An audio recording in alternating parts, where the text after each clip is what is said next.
Sanibonani football lovers. Welcome to Sportibong zikama Mbongi Nkosi. I hope ni kahle niyaphila. Yeah. Kusho kona ukuthi impi between uHugo Broos and Kaizer Chiefs fans ayisekude kuphela because seems like every time azo announcer his squad hlezi kuba nezinkulumo ebakhona. But even this time I'd say ukuthi sebangamane bamsole bakamsolo, but it did issue out a logical statement ukuthi why Umdoda was omitted from that squad, of which there's sense into it, but mangayibheki emotionally. Yes, in the previous announcement bongasho ukuthi no, the way beyakhuluma ngakhona bengekho sharp, but this time akukho kuba kushilo ngeKaizer Chiefs.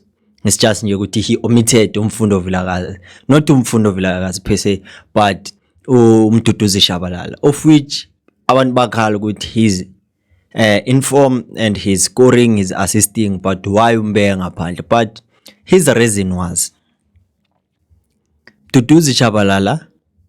The reason why ngambizanga, it is because ngifuna ukumnika that rest, because iKaizer Chiefs have a tight schedule. Kaizer Chiefs have to focus ku-CAF Confederations sesinama games we-league, so it is better ukuthi ambeke ngaphandle and allow new players ukuthi nabo bazofila ukuthi kunjani ukuba kubafana setup, especially players like abo Keletso Maghalwa is one player I'm happy ukumbona lapha because kunene simkhulumela ukuthi he has to be there, and manje sekayitholile chance. Obviously he's the assist king, best playmakers naye eMzansi, but now if ever gonna focus on ukuthi njalo iKaizer Chiefs mele bekhona kubafana. Yes, we see a player like Brendan Peterson doing good, Bradley Cross including naye Umduduzi Shabalala, but kwi preliminary squad Bradley Cross beyangekho and Brendan Peterson beyangekho, so angeke manje seku-announce squad bese kuba khona Brendan Peterson, kuba khona Bradley Cross. They are doing well for Kaizer Chiefs, but Umduduzi yena he was there because he player velikhona ku preliminary squad, but manje njengoba angekho seyisuza inkulumo because I don't think ukuthi kulena we have to focus much on ukuthi why bangekho, but we have to focus ukuthi iKaizer Chiefs yona this can be a good thing for them. Start izinto with positivity, because we know ukuthi we're going to play against the Al Masry, a team that you don't know of ukuthi iphethe on their sleeves, because we know very well ukuthi ama teams wase-Egypt baphethe nje ama-antics, but we have to focus on the bigger picture ukuthi is Gaya enough time to fully prepare for this game, since well everyone will be available kungekho umuntu ozoya ku international duty. But manje sibona ngazathi coach usazonda ama players we Chiefs. No, I don't think ukuthi kanjalo this time. Yes, singakhala because a cap is a cap. It doesn't matter ukuthi it is a friendly or it is not a friendly. But manje every time thina sisebenzisa Umduduzi Shabalala to fight our own battles with Hugo Broos is not healthy for Umdu, because imfaka in the middle whereby ukuthi akadinga nokuthi abe lapho. The only thing he has to focus on ukuthi as improve, make sure ukuthi he levels up his game, because we see now ukuthi he's starting to understand a lot of things about how he has to play on the ball movement and off the ball, and trying to find himself in goal scoring positions most of the time. That is something I can say ukuthi he must focus on. But abantu bakhala ukuthi kanti why uLodge engabizwa while he's on form. They did say uMadala ukuthi uLodge is old and angeke avuka mbizile, but abanye bakhala ukuthi if uLodge is old, what about umshishi lona ke yena afisa ukuthi abe ready for AFCON, including World Cup. So bagcine sawathi usho ukuthi kahle manje yena uyazicontradict, but leyo ayisabalekanga, because we have to understand ukuthi Kaizer Chiefs players don't need to be validated ukuthi baye kubafana to show ukuthi in Ispan bayasishaya, including Bafana. It doesn't need ukuthi kube nama players we Kaizer Chiefs ukuprove ukuthi they are good national team. So into emele siyibekele eceleni because vele kumele kukufakwe emqondweni lokho ukuthi ama players we Kaizer Chiefs kusekude ukuthi ayenze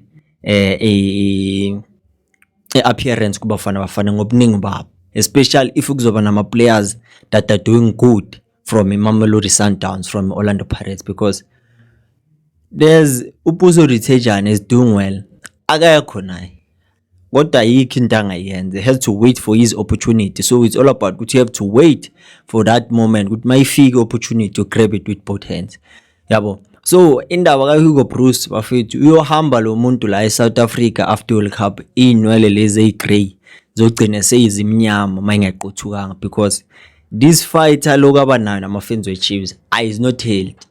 It's not healthy. So the best thing ukuthi umuntu nomuntu akanaka into yakhe nomunye anaka into yakhe, because akusizi ukuthi every time akuzoshaya i-squad announcement there's something emeli ibekwe, yabo. At least this time akukho kuba kukhonumela uMatala. It's just nje ukuthi he did give out a logical reason about umuntu odai. So that's it. Now I think ukuthi it makes sense, but as fun because everyone unendlela uku-interpreta i-situation ngendlela yakhe. Everyone has his or her own sentiment about this situation. So asiphume ke kwindaba zebafana Kaizer Chiefs nepolitiki lakhona. Let's dwell into Kaizer Chiefs kahle kahle. Yilo double hlezi lusihlanganisa lolo every day. So ngiyabona ukuthi people are excited and kumnandi to see ukuthi Kaizer Chiefs idlala lapha ku number 3, number 2 because of ama points accumulated after 11 games. 11 games bafethu accumulated 22 points. We won 6 games, draw 4 and won 1. Yabo.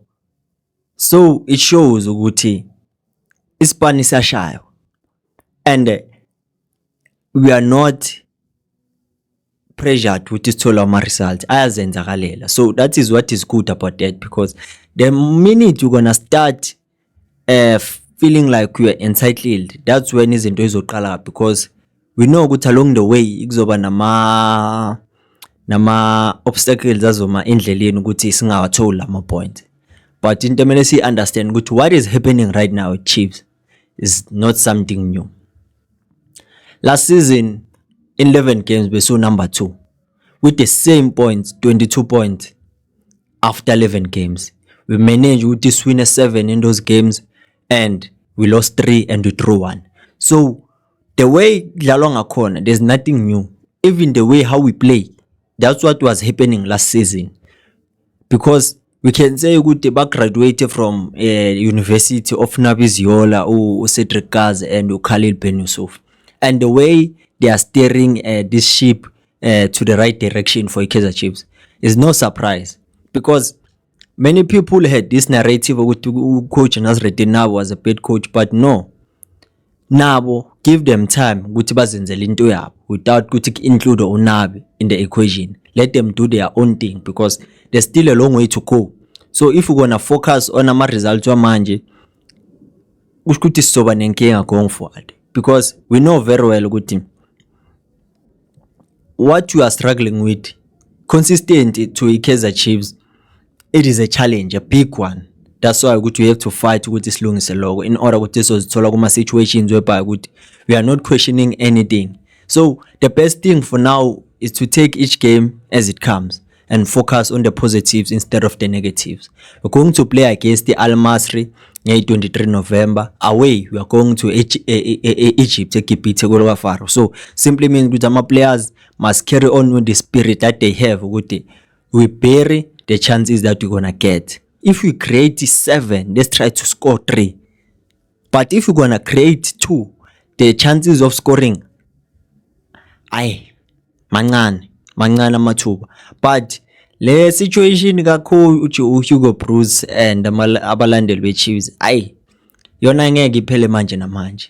And the Kaizer Chiefs, the way it is doing is no surprise bafethu. Akusiyona into entsha. We all know ukuthi i-Chiefs last season had accumulated the same point in 11 games, same as this season. So into emele siyifake emqondweni as coach Cedric Gaza said, let's remain humble, keep on working hard, grinding for the results, because we're gonna hit our harms along the way.